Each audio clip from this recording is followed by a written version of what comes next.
The atmosphere in the studio was electric. A primetime political show, known for its sharp debates and relentless questioning, was about to air an exclusive interview with Usha Vance, the wife of Vice President J.D. Vance. The show's host, Elliot Grant, a well-known liberal journalist famous for his aggressive interviewing style, adjusted his tie and smirked at the camera. He had built a reputation for putting conservative figures on the defensive, and tonight, his sights were set on Usha Vance. The interview was part of a broader discussion on immigration policies, a hot-button issue in America. While Vice President J.D. Vance had been vocal about enforcing strict immigration laws, his wife, Usha, was an Indian American whose family had immigrated to the U.S. decades ago. To Elliot, this was the perfect angle for controversy.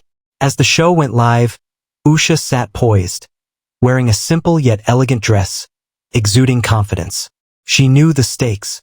The media had long been looking for ways to discredit her and her husband, twisting narratives to fit their agenda.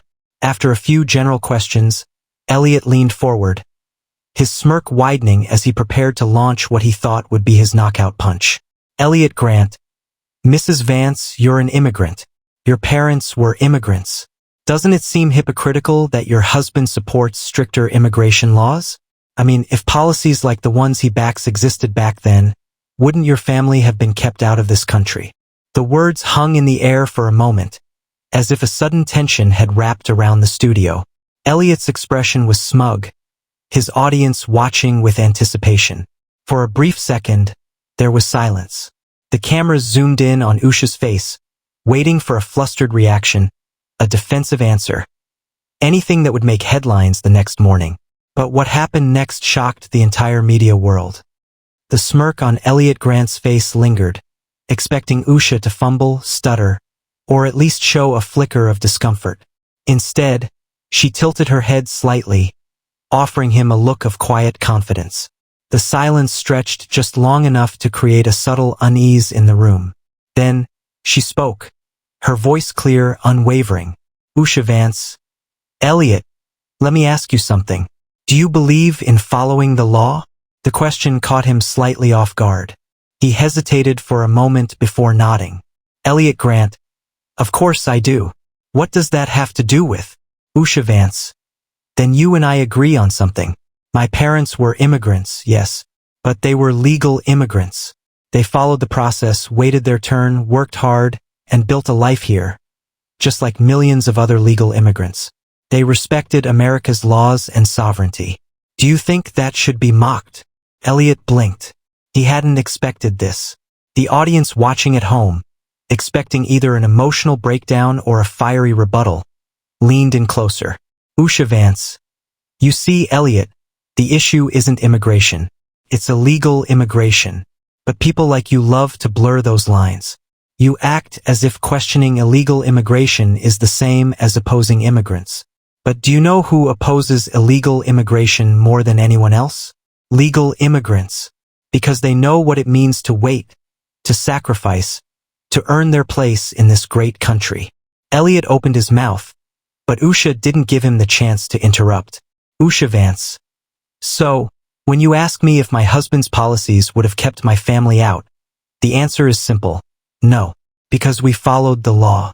And if anything, those policies would have ensured that people like my parents, who respect this country's system, aren't pushed aside by those who cut the line. Elliot shifted uncomfortably in his seat. This wasn't going the way he had planned. The audience, whether watching in the studio or from home, could feel the shift in power. Usha leaned forward slightly, her eyes locked onto Elliot's. Usha Vance, tell me, Elliot, do you lock your doors at night? The question was so unexpected. Elliot chuckled nervously. Elliot Grant, what? Usha Vance, do you lock your doors? Elliot Grant, well, yes, obviously. Usha nodded. Usha Vance, not because you hate people outside, but because you love the people inside. That's what a nation does when it enforces its borders. A murmur rippled through the audience. Elliot, for the first time in the interview, looked rattled. Usha hadn't raised her voice once. She hadn't insulted him. Yet, she had turned his trap into a lesson he hadn't expected. and the media world was beginning to realize just how big of a moment this was. For a brief moment, the studio was silent. Elliot Grant, usually quick with a comeback, struggled to regain his composure. The audience watching at home wasn't just witnessing a brilliant rebuttal, they were witnessing a media takedown of historic proportions. Elliot, desperate to shift the momentum, chuckled awkwardly. Elliot Grant, well, that's certainly a creative analogy, Mrs. Vance. But surely you don't believe. Usha didn't flinch. Usha Vance, it's not an analogy, Elliot. It's reality. A nation without borders isn't a nation.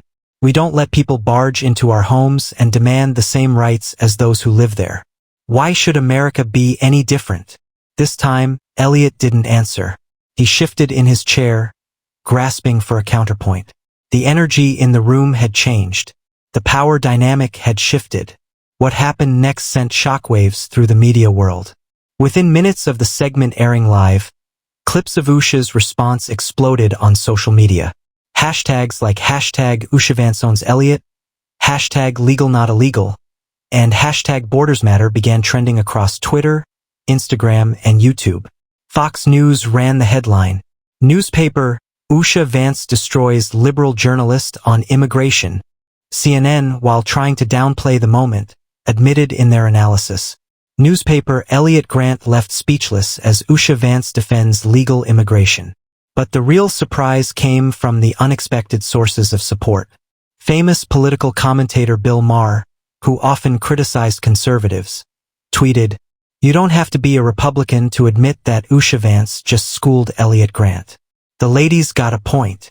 Even billionaire entrepreneur Elon Musk weighed in. Usha Vance just laid out the clearest argument for legal immigration I've ever heard. Common sense isn't so common anymore. Meanwhile, on the other side, liberal media figures scrambled for damage control. MSNBC tried to spin the moment, claiming, Usha Vance dodges tough immigration question with simplistic talking points. But the damage was done. Millions of Americans had seen the truth play out on live television. And the Democratic Party's biggest weakness, its refusal to acknowledge the problem of illegal immigration, was now front and center in the national conversation. But what happened next would make things even worse for Elliot Grant and the media. Elliot Grant, once hailed as a sharp political interrogator, found himself at the center of an unexpected media firestorm. Instead of celebrating a gotcha moment, his name was now trending for all the wrong reasons. Liberal outlets tried to defend him, calling Usha's response a deflection. But even his usual supporters weren't convinced. His failure to challenge her logic, his visible discomfort, and his inability to regain control of the conversation made him look weak. The backlash was brutal. The next morning, satirical news outlets and meme creators had a field day. One viral post showed Elliot with the caption, "When you try to trap Usha Vance but get schooled on national television." Another meme compared Elliot's expression to that of a defeated schoolboy after getting scolded by the principal. Late-night comedians, usually aligned with liberal media, couldn't ignore what had happened. Even Trevor Noah joked, "I haven't seen someone get roasted that badly since my uncle tried to argue with my aunt about leaving the toilet seat up." Meanwhile, Usha Vance's popularity skyrocketed. Within hours, clips of the interview had amassed millions of views across social media. Conservative news outlets hailed her as a new voice of reason, while even moderate voters took notice of her calm, clear, and persuasive arguments. She was invited to appear on several talk shows, including a special primetime segment on Fox News. When asked if she had anticipated such a strong reaction, her response was simple. "Usha Vance, I didn't say anything controversial. I simply reminded people that a nation must protect its borders and respect its laws. That's not politics. It's common sense." Her words resonated deeply with millions of Americans who had grown frustrated with the media's refusal to distinguish between legal and illegal immigration. Even moderate Democrats found themselves agreeing with her points. Some called for their party to reconsider its approach, worried that this issue could cost them crucial votes in the next election. But the biggest shock came from within Elliot Grant's own network. Sources inside his news organization leaked reports that executives were furious over how he had handled the interview. One insider told a political blog, "They thought Elliot would make Usha look hypocritical. Instead, she completely flipped the script on him." Now the network is scrambling to contain the fallout. Rumors swirled that Elliot's bosses were considering pulling him off air for a cooling down period. Others speculated that he might even lose his primetime slot. But the final blow came when Elliot himself broke his silence in an attempt to save face. On his next show, he addressed the backlash with a visibly shaken expression. Elliot Grant, "Look, I stand by my question, but I'll admit." Mrs. Vance gave an answer that clearly struck a chord with a lot of people. For someone who never admitted defeat, this was as close to an apology as he could get. But for the American public, it was too little, too late. The damage was permanent. And Usha Vance? She had just cemented herself as a national figure. One who couldn't be bullied or silenced. In the days that followed, Usha Vance's interview became more than just a viral moment. It became a defining shift in the national conversation. Americans across political lines were forced to confront a question the media had long avoided. Is it wrong to demand legal immigration while securing the nation's borders? For many, Usha's response cut through the noise. She had exposed the media's double standards without anger or theatrics, just pure logic and undeniable truth. Political analysts called it one of the most important media moments of the decade. Newspaper, a liberal journalist tried to trap Usha Vance, but she turned it into a masterclass on immigration policy. The Wall Street Journal. Newspaper, the moment Elliot Grant lost the immigration debate. Forever. The Federalist. Newspaper, Usha Vance just proved why she's a force to be reckoned with. The Hill. Meanwhile, Vice President J.D. Vance was asked about his wife's interview at a press conference. He smiled and simply said, "Usha doesn't need me to defend her. She speaks for herself, and she speaks the truth." His response only solidified her impact. Elliot Grant, on the other hand, faced an irreversible career blow. Though he remained on air, his credibility had taken a hit. His interviews were no longer seen as sharp political analysis, just failed attempts at setting traps for conservatives. But the biggest change wasn't in the media, it was in the American people. Across the country, families, both liberal and conservative, began discussing immigration in a new way. Legal immigrants felt validated. They had worked hard, waited their turn, and obeyed the law. Why should they be lumped together with those who hadn't? Moderate voters saw through the manipulation. They realized that standing for legal immigration wasn't the same as being anti-immigrant. And politicians on both sides had to rethink their messaging.